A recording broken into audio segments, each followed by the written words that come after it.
విజయనగరం జిల్లా కొత్తవలస మండలం ఎస్సీ వర్గీకరణ వెనక్కి తీసుకోవాలని అంటూ నిరసన ర్యాలీ. కొత్తవలస జంక్షన్ లో ఎస్సీ ఎస్టీ ఉద్యోగుల సంక్షేమ సంఘం పిలుపు మేరకు ఆర్పీఐ విజయనగరం జిల్లా అధ్యక్షులు దెందేటి దేవుడు ఆధ్వర్యంలో ఎస్సీ వర్గీకరణ వెనక్కి తీసుకోవాలని అంటూ నిరసన ర్యాలీ. ఈ కార్యక్రమంలో రిపబ్లికన్ పార్టీ ఆప్ ఇండియా రాష్ట్ర అధ్యక్షులు డాక్టర్ దాసరి చెన్నై కేశవులు పాల్గొన్నారు.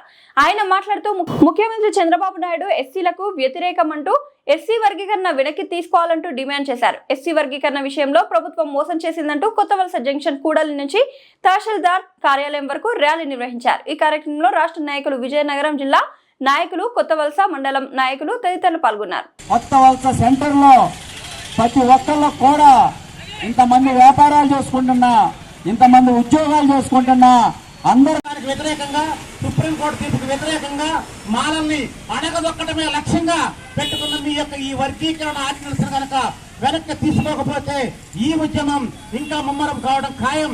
ప్రతి గడప తట్టడం ఖాయం. ఎస్సీ, ఎస్టీ, బీసీ, ఓబీసీ, ముస్లిం మైనార్టీలతో సహా అందరూ కలిసి రాజ్యాంగాన్ని రక్షించుకునే దిశగా ఈ రాష్ట్రంలో అడుగులు వేయడం ఖాయం. అప్పుడు అవసరమైతే మీకు రాజకీయ భవిష్యత్తు కూడా లేకుండా చేయడానికి ఉద్యమం సిద్ధమవుతుంది. చంద్రబాబు నాయుడు గారు దయచేసి ఎస్సీ వర్గీకరణ బిల్లుని వెనక్కి తీసుకోవాల్సిందిగా మీకు విజ్ఞప్తి చేస్తున్నాం. జై Bhim.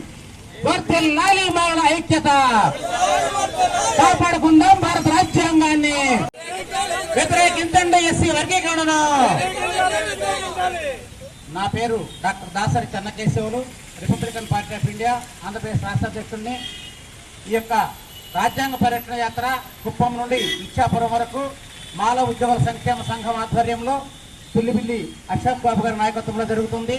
Republican party of India పూర్తిగా మద్దతు పలికి ఈ యాత్ర చివరి వరకు రావడం జరుగుతుంది. ఈ యాత్ర ముఖ్య ఉద్దేశం, అయ్యా చంద్రబాబు నాయుడు గారు, మాలలు మాకు ఓట్లేదు కాబట్టి మాలల అభివృద్ధిని అడ్డుకుంటాం, మాలల అభివృద్ధి చెందడానికి వీల్లేదు, మాలలు చదువుకోవడానికి వీల్లేదు, వాళ్ళు ఉద్యోగం చేయడానికి వీల్లేదు, వాళ్ళకి రిజర్వేషన్లే తీసేస్తామనే ఉద్దేశంతో మీరు చేసిన వర్గీకరణని వెనక్కి తీసుకోవాల్సిందిగా ఒకసారి మీకు విజ్ఞప్తి చేస్తూ ఉన్నాం.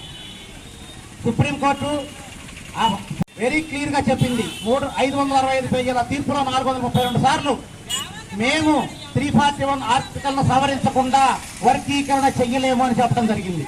అదేవిధంగా సుప్రీంకోర్టు ఏం చెప్పిందంటే ఉపవర్గీకరణ మాత్రమే చేసుకోండి, అది కూడా ఓటు బ్యాంకు రాజకీయాలు చేయొద్దు, మేము ఇచ్చిన గైడ్ లైన్స్ ప్రకారమే చేయాలి, మీరిచ్చే ఆర్డినెన్స్ అయినా చట్టాలైనా సరే న్యాయ వ్యవస్థ చేసే సమీక్షకు లోబడి ఉండాలని వెరీ క్లియర్ గా చెప్పినప్పటికీ మీరు గౌరవ అత్యున్నత సుప్రీంకోర్టు తీర్పుని తోసిపుచ్చారు, భారత రాజ్యాంగాన్ని పక్కన పెట్టారు.